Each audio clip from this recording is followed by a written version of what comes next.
She hated men so much that she wanted to do in the ones that she came in contact with. These are the stories of terrible deeds. There were the kings and queens. They decided about life and death. Of crimes written in blood on history's pages. The court decided that she was sane and she could have been the person next door. She had a death wish. She'd killed the only thing she ever loved and she wanted to die. Across time and across continents, something united these murderers. Some women believe that they are entitled to kill a man who cheats on them. They were driven by the emotion of the ages. They say about 45 to 60 minutes it took the patients to die. The darkest force of all. It was hard for me to say, well, how could any human do that to any other human? For these deadly women, it was time for revenge. She was madly in love with him, desperately in love with him, and he wasn't with her.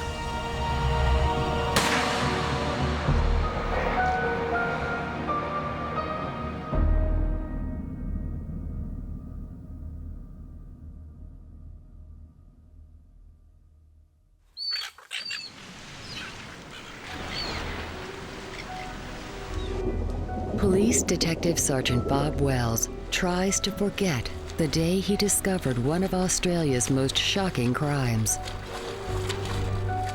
You just sort of have lost the majority of your senses for a short period of time until you actually regathered them and realised that it was reality and not a horror scene. Daily swims are an attempt to wash away the images still lurking in his subconscious. Clothing, cutlery, meat. It's something I'm still trying to come to grips with even today, emotionally and mentally. Bob Wells would be just one of the lives forever changed by the deeds of Katherine Knight. I think most of us expect somebody who's done what Catherine's done to have horns growing out of her head or to be restrained like Hannibal Lecter. But she was a very ordinary-looking woman. Another to be affected would be journalist and author Peter Lawler, assigned to a story his newspaper couldn't publish. Editors make a decision whether a story is palatable for people to read with their breakfast in the morning, and there was a decision made that this one wasn't palatable. It couldn't be reported. It was too horrific. But like many, Katherine drew him in. I wanted to know that a person who could do what Katherine Knight did was insane or not sentient.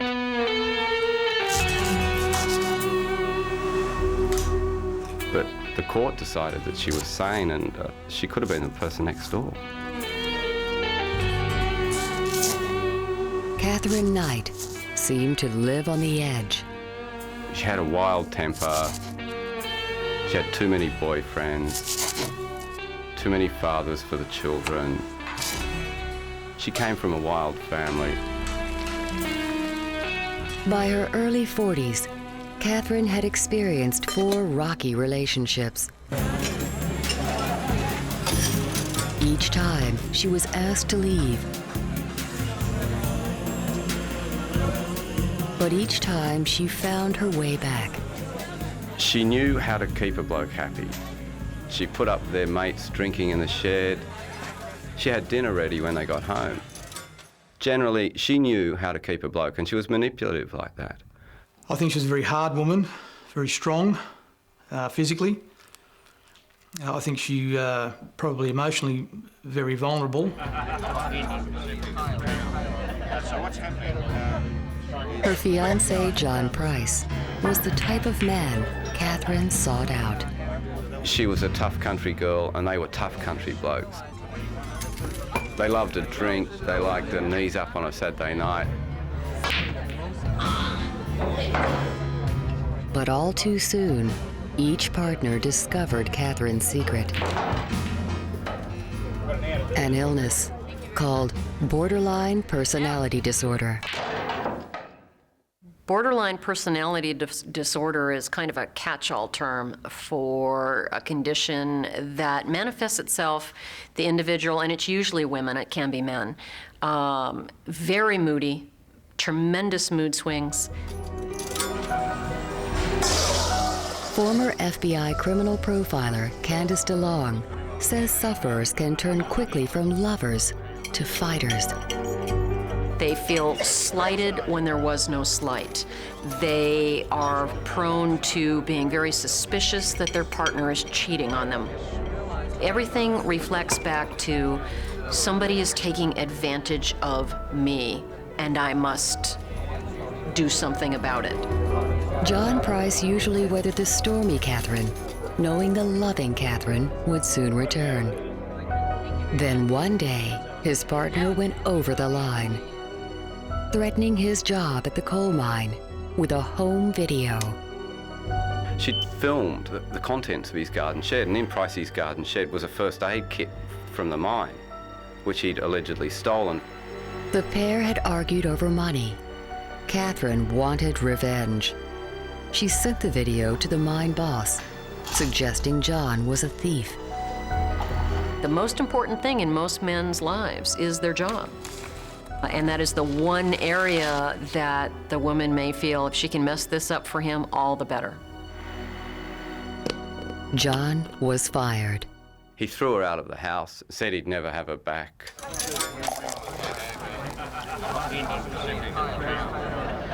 Unfortunately, he had her back within 6 months because Katherine turned on the sweet, loving side again and got back in there somehow.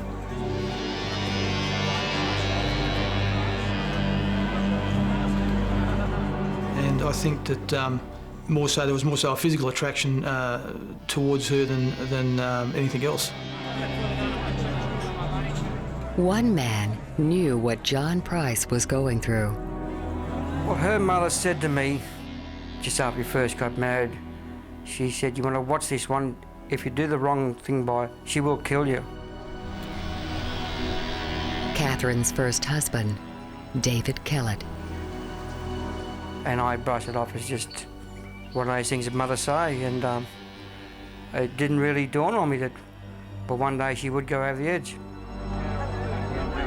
In late 1999, David and John met to compare notes.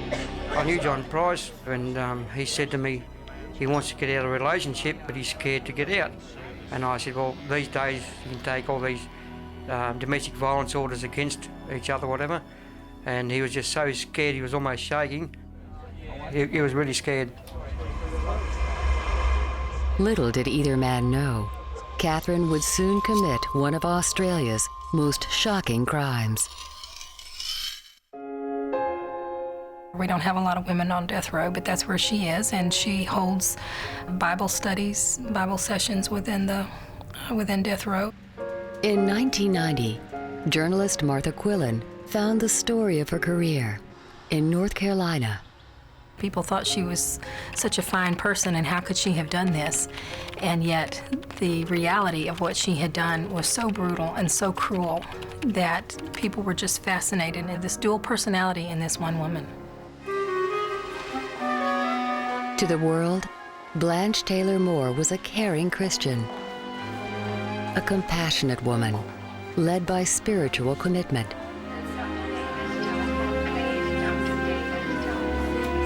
So when her boyfriend Raymond Reed was hospitalized, no one was surprised at Blanche's constant care. She was sort of beloved, I think, on the floor where he stayed, and the nurses testified that they thought she was a wonderful person and very caring, and that, you know, Raymond was very lucky to have someone like that come in to see him.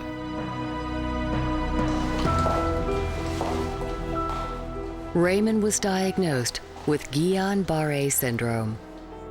Guillain-Barré syndrome is also known as French polio. It is an autoimmune disorder. The symptoms are muscle weakness, nerve tingling, progressive fatigue, and eventually may even lead to difficulty breathing.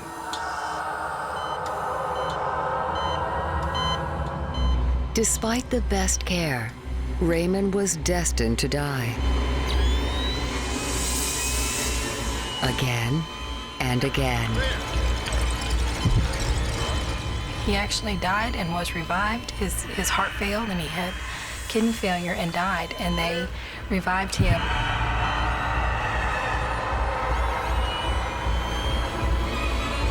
Several times, Raymond died a clinical death, losing heartbeat and respiration. But each time, expert medical staff pulled him back from the brink. Each time, Blanche was waiting with more comfort. Apparently she took great care in preparing this food because hospital food was just not good enough for the man that she loved. But whenever Raymond regained strength, there was another relapse. Think of the worst flu you've ever had, multiply it by 100, and then lengthen it by 2 or 3 hours. And another resuscitation. A terrifying roller coaster of life and death. He's confused and frightened and, thinking he's going to die, and then he begins to get better, and then he starts to die again. And they say it's a horrible death. It's a really horrible way to die.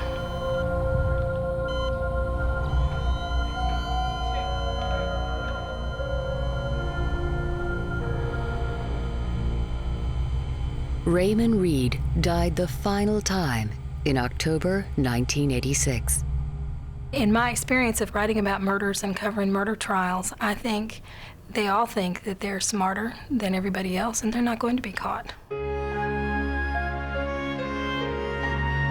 Within 2 years, Blanche had moved on into the arms of Reverend Dwight Moore.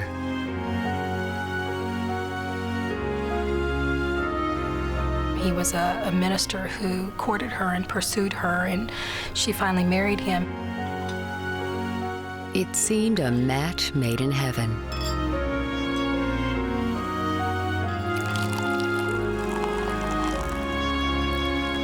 But during the honeymoon, the Reverend fell deathly ill.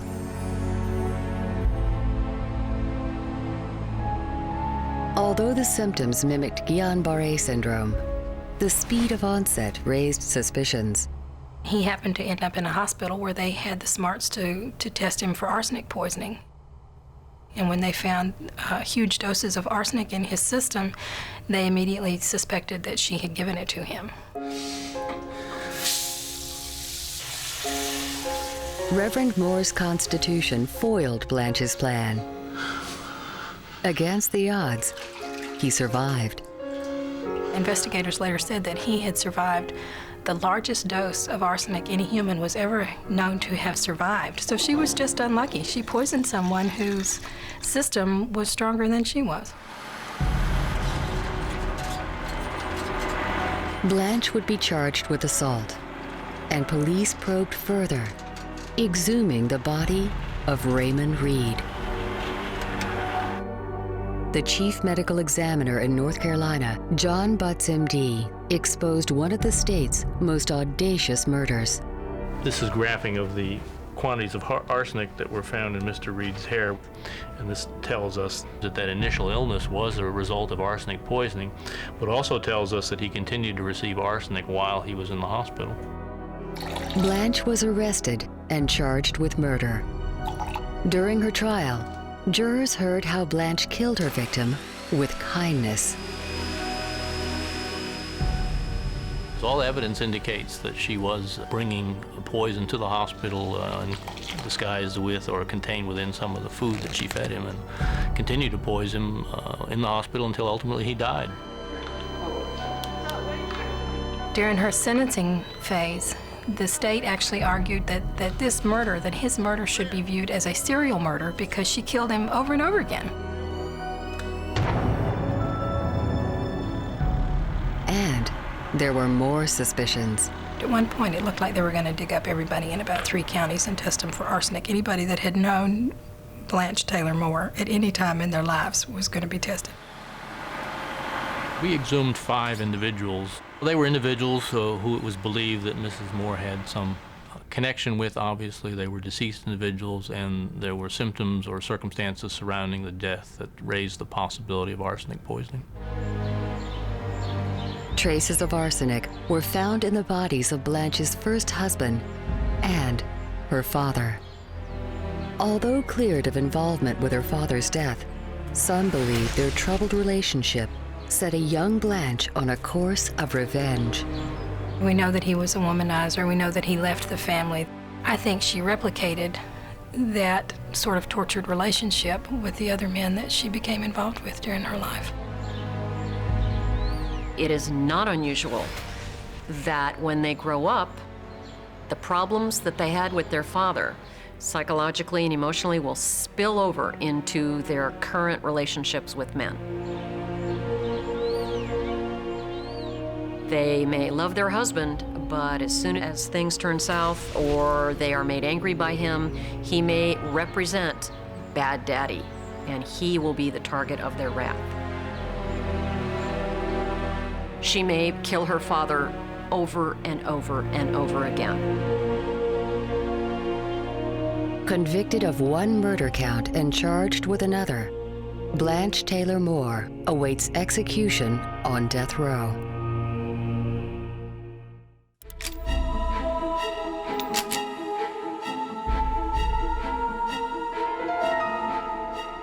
Some women believe that they are actually entitled to kill a man who cheats on them or is leaving them for another woman. This idea is frequently reinforced in writings and stories and movies and, goodness, hundreds of years back, that this was something that women were simply entitled to do. London, 1955.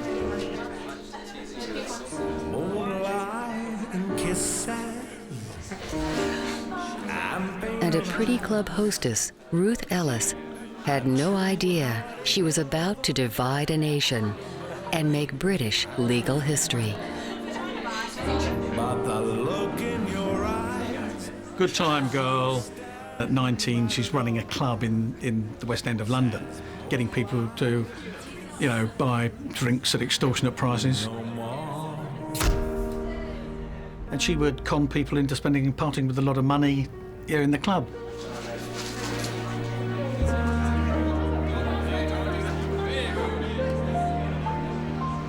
Ex-policeman John Ross oversees Scotland Yard's Crime Museum, where Ruth Ellis is remembered. We collect items from famous cases and display them in the museum. The stories that go with all these cases, you learn from history. Nothing ever changes.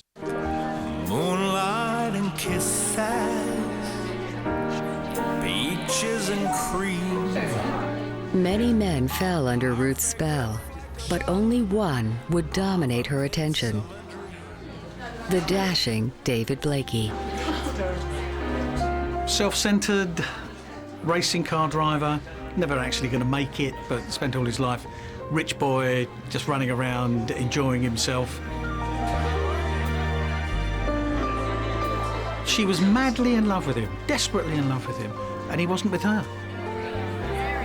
But after a 2-year relationship, the suave race car driver was proving hard to tie down. Your girl can have affairs with other women all the time.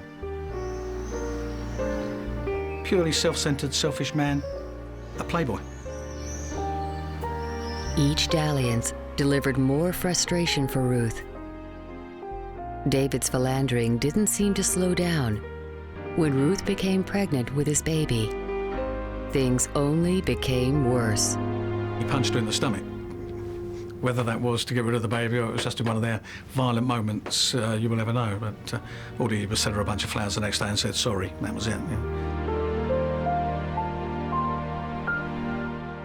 Ruth lost her baby and planned her revenge.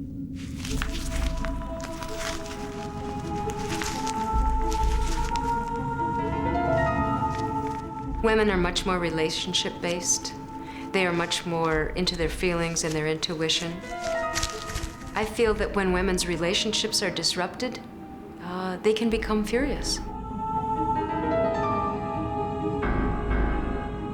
A gun is an interesting weapon because it allows the shooter, the killer, to dispatch their victim without even getting close to them. It's all going to be over in a matter of minutes. This is a small caliber revolver. This is classified as a low velocity handgun. In other words, the speed at which the bullet would be leaving the end of the muzzle would be less than 2,000 feet per second. On April 10, 1955, David Blakey was drinking in the Magdala pub in North London.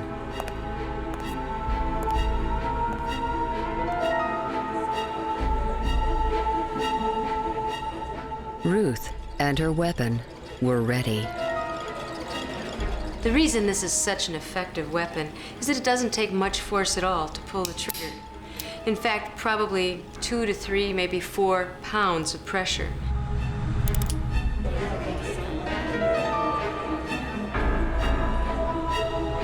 As they came out of the pub, Ruth Ellis stepped out the shadows and called his name.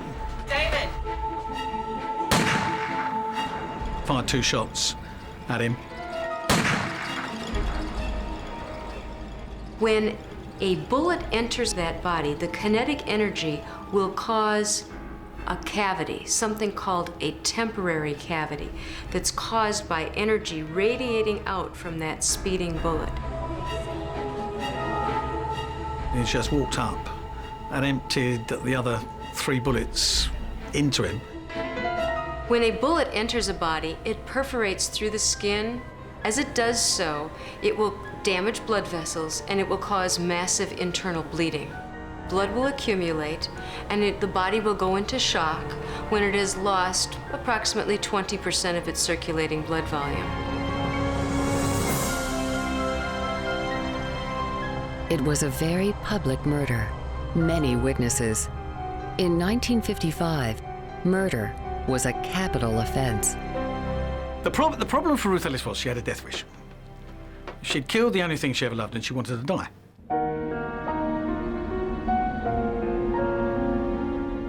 Facing a death sentence, Ruth offered no resistance at her trial. You know, she was actually admitted when asked about firing the bullets into David Blakey.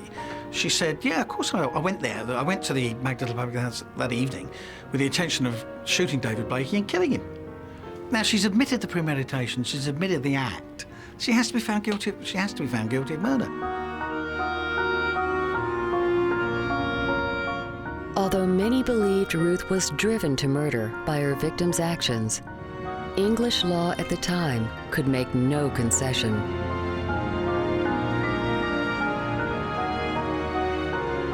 It's difficult to imagine a civilized society putting to death a killer who had a clear-cut history of abuse from the individual that they killed.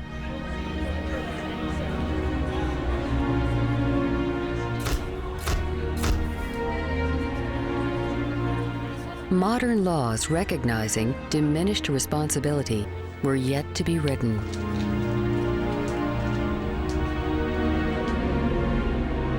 Despite public protests and parliamentary petitions, 28-year-old Ruth Ellis was hanged at Holloway Prison.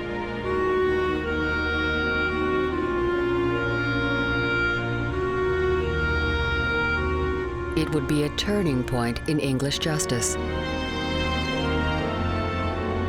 New laws recognizing battered woman syndrome and diminished responsibility would follow. Within 10 years, capital punishment was suspended.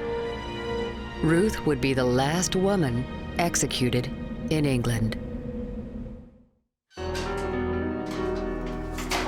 In an undisclosed Australian city, David Kellett lives in hiding.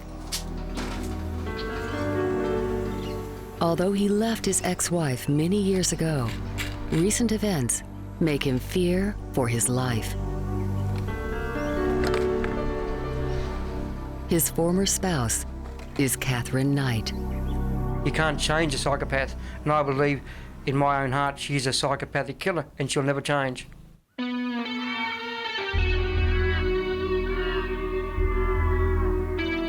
In a small Australian town, Katherine and David, her first love, planned a life together. To start with, she's the most wonderful woman I think you could wish for. So devoted, perfect mother, perfect housewife. But Katherine's borderline personality disorder was never far from the surface.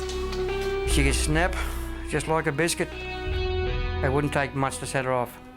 The slightest thing, if she made a cup of coffee and there's no water in the jug, it's just something as simple as that.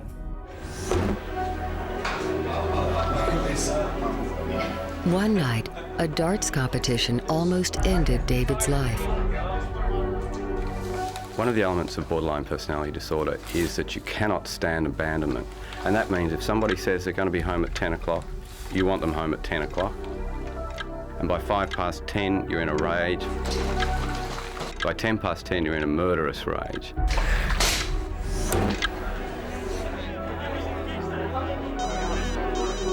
And she rang about 10 o'clock and said, the pub's closed, come on home. And I said, well, the dart competition hasn't quite finished yet. I'll be home when I'm ready.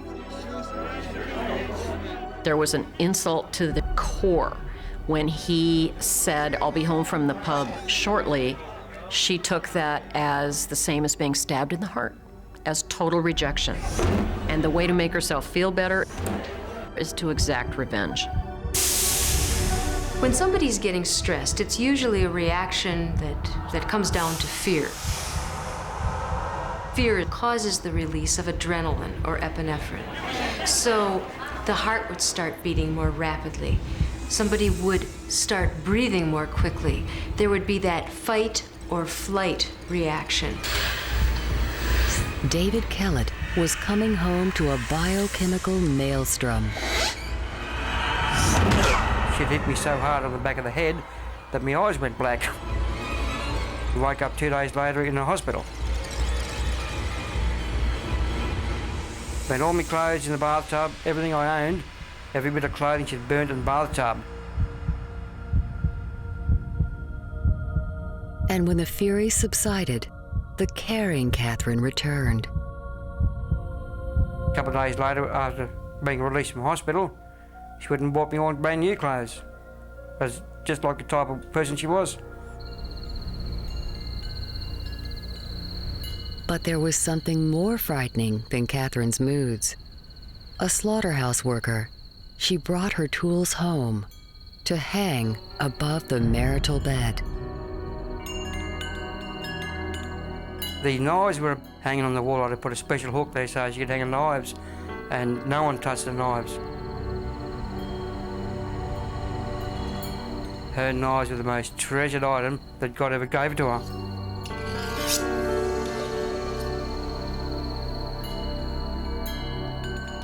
We are drawn to certain jobs, hobbies, vocations, avocations, because of inner needs. My guess is that she was drawn to work in a profession that allowed her to have access and use of knives on a daily basis because that was something that she found interesting, something that met some deep-seated need. She was just totally and absolutely possessed by knives. They were her life.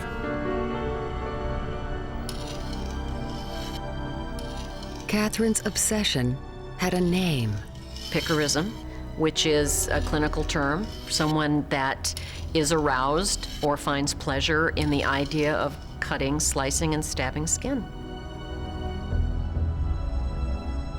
The image in the individual's mind of the knife piercing skin is pleasant for them or even arousing. Katherine's fascination with blades and her violent moods were on a collision course. The warning signs were enough for David Kellett. He left Katherine after 10 years. John Price wouldn't be so lucky.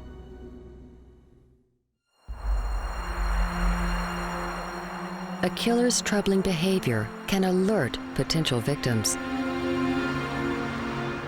But for some unfortunate citizens of Vienna, Austria, there were no such clues.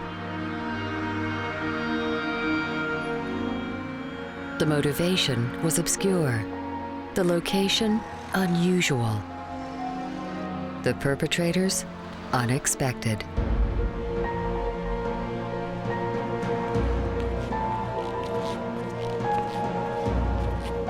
This was a shock around the world, what really happened here in Vienna.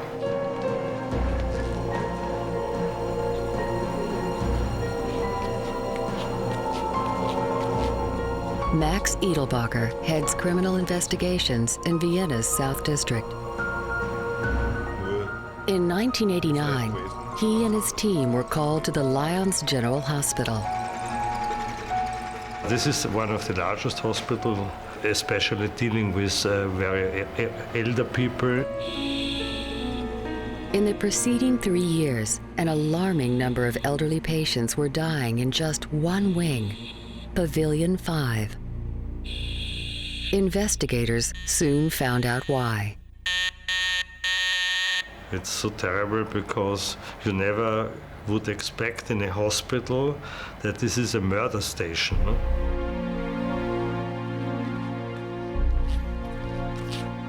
Angels of Death. Nurses who kill patients. Usually act alone and never tell anyone. Not so in this case. Angels of Death are often motivated by sympathy for their victims or a lust for attention. In Pavilion 5, the motivation was very different. There was a lot of stress, a lot of overwork for these nurses.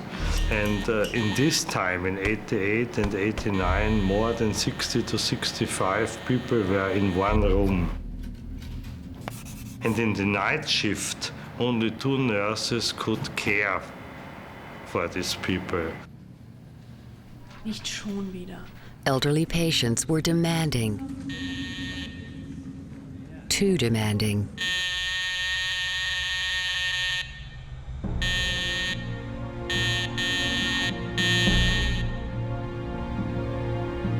They have an alarm next to their bed, and they were using this alarm each 5 or 10 minutes.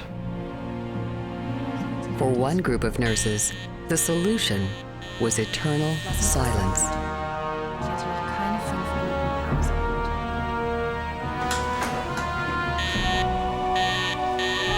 And they became angry, and then they started to select such persons who were really active in calling them. Ringleader Gertrude Wagner and 3 others had a pact made even crueler by their methods.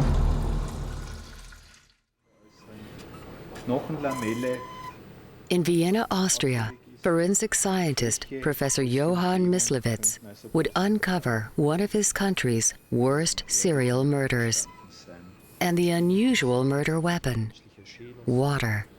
A little push was sufficient to put them to test to obstruct the breathing mechanism. The nurses were drowning their patients.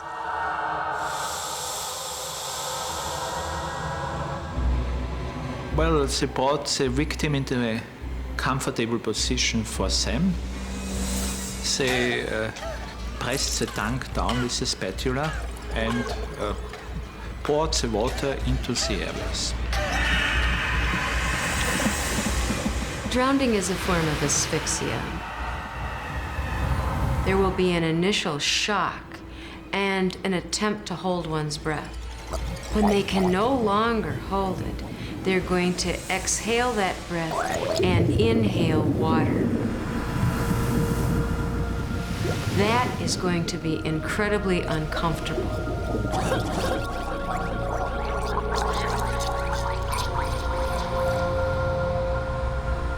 They say about 45 to 60 minutes it took the patients to die. They started to groan, they flattened their breathing, they became pale gray, and after about an hour they were dead.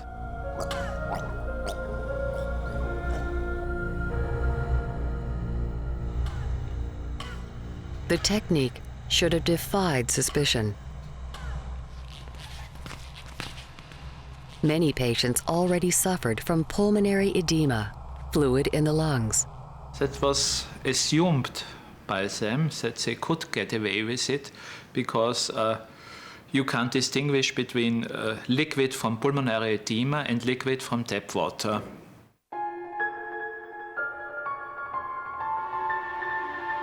For almost 3 years, they did get away with it, and with other methods, overdoses of insulin and sedatives.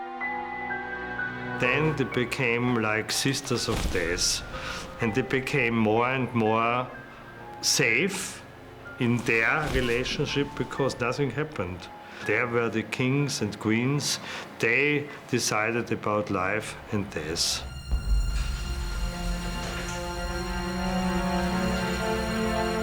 Although the nurses would cite their motivation as frustration, the scale and daring suggests another factor to criminal profiler Candace DeLong. I think what it has to do is the risk.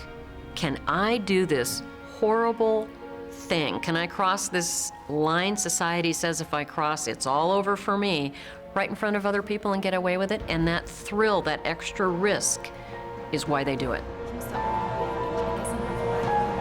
The killing might have continued had the nurses not been so proud. Bragging is a common behavior that we see on the part of serial killers, in particular sadistic serial killers. And in particular, when you have a group of them together, they're proud of what they do.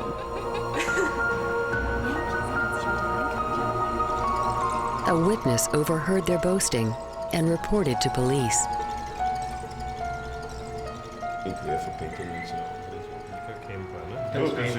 When questioned, 2 of the nurses confessed. This was very interesting with these 2 ladies, Wagner and Gruber. It was like falling stones from their shoulders or their body. They wanted to speak. Police and hospital administrators could scarcely believe the magnitude of the murders. At first, nobody wanted to accept that the problem could be so large. That the police had to investigate more than 300 cases. Exhumations and postmortems were difficult. Evidence of drowning often lost to decomposition. But enough was collected to prove 38 cases of homicide, with many other cases indeterminable. This was extreme. In America and in some other continents, we had such cases that nurses killed somebody, but I think this was one of the largest cases worldwide. And this was a shock around the world, what really happened here in Vienna.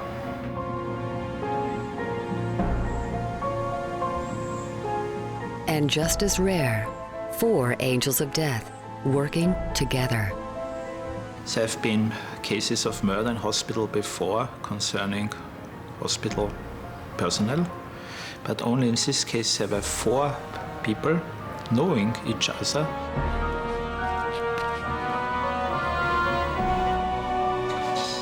Nurses Waltraud Wagner and Irina Leidolf were convicted of multiple murders. They served life sentences. The other 2 were convicted of manslaughter and attempted murder and sentenced for 15 years.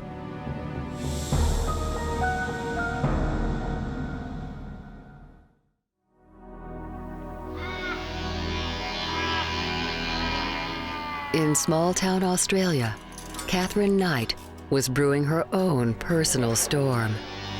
Her target, fiancé John Price. Katherine's ex-husband, David Kellett, knew John was playing a dangerous game. John Price was a good bloke. I'd only met him once, but I found him to be very sincere and very scared. I believe he broke off the engagement, and I believe Kathy couldn't stand to be left alone again. Katherine's borderline personality disorder had proven too much. John asked her to leave, as he had done several times before. But this would be the last. Katherine would end their arguments forever. The video that Katherine made the day she killed John Price is much like the other videos in her collection. She drove to her daughter's place to film the grandchild, and there's some beautiful footage of Katherine playing with this little baby on the ground. And then there's a moment when Katherine addresses the camera and says, "I love my grandchildren. I hope I will see you all again." And it's as if she's making a last will and testament. This was a signal, a definite signal that she was going to kill John that night and that her life was not going to be the same the next morning.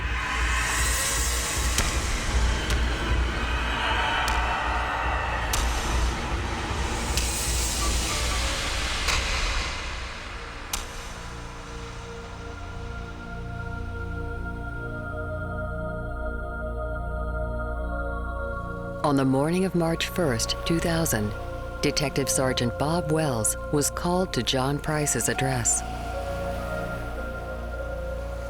It's still something that has a great effect on me today. It's something I'm still trying to come to grips with even today, emotionally and mentally. Katherine's fury created a crime scene unlike any in Australian history. I think upon walking into that particular crime scene, it was horrific carnage that was throughout that house from one end to the other. Had almost anybody who went into the house that day in sort of a feeling of numbness for quite some time before they came to actually register what had actually happened, you know. Katherine had been to work with her knives. He was stabbed approximately 37 times, about the body.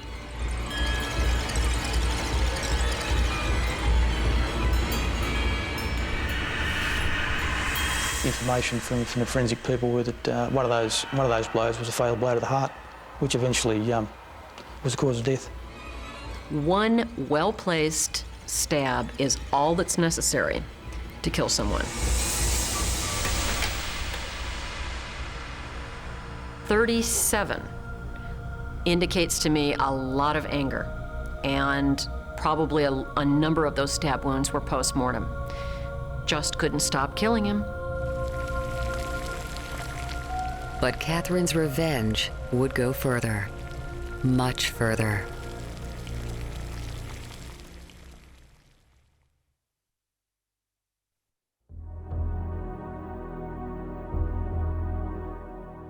The murder was ritualistic. Katherine went out that day, she prepared for it.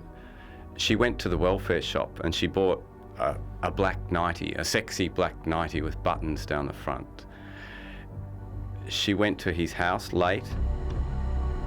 While visiting her estranged partner, Katherine stabbed him 37 times. She did not stop there. And at some stage, something clicked in Katherine's mind.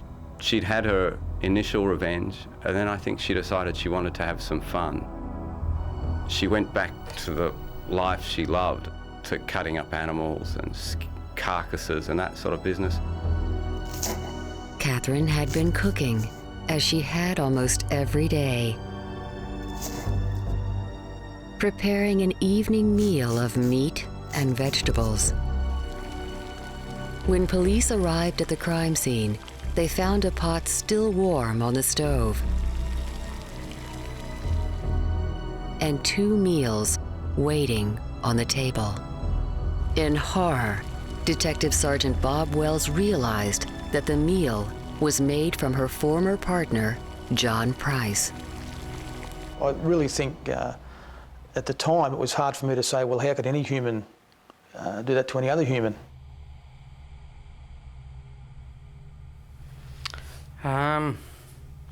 I cried for days, in bed, out of bed, walking around, just to think what she'd done.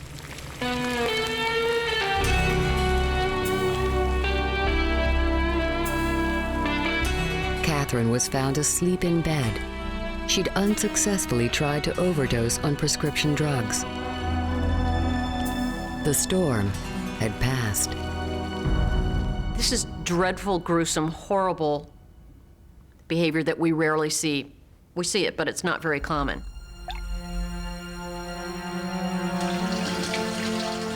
These deadly women were united by a vortex of revenge. But its source is as varied as their crimes. Blanche Taylor Moore. Her father was a gambler and a womanizer, and he so totally abandoned them that they never even heard from him again. This woman was abused, abandoned, neglected by the most important man in her life, a father. She had relationships with men that were doomed from the beginning. She chose men with whom she could not form a stable relationship. And when it happened again, she just absolutely could not help herself, and it was an urge that she chose to give into. Ruth Ellis. 10 days before she shot him, she had a miscarriage. Maybe, just perhaps, the lady's mind is not going to be 100%.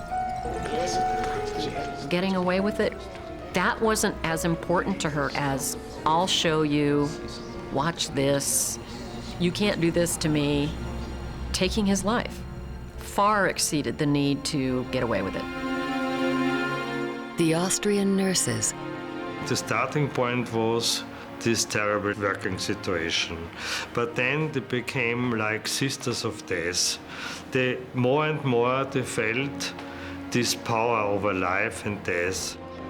Serial killers have told us that although their first killing wasn't something that they equated with power, that oftentimes into their 4th and 14th and 50th killing, that the motivation was to let the person keep their life or to take their life from them. A God trip, if you will. Playing God over someone's life. And Katherine Knight. Her father had a stick above a hallway. It was called the killing stick.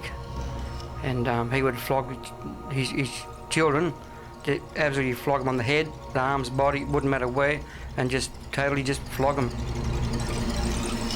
I think it was a built-up anger over years of failed relationships, and got to the point where she just couldn't go on any longer, and the fact that she might face rejection by another partner again drove her to the point of where she just lost control. Just because she was a butcher doesn't mean she decided to do these horrible things. She became a butcher because she had an interest in cutting, slicing, and doing those kinds of things. My guess is she had feelings and thoughts and desires to do those kinds of things, the things she did to him post-mortem when she was a young girl. The court found Katherine to be of sound mind when she butchered John Price. She serves a life sentence.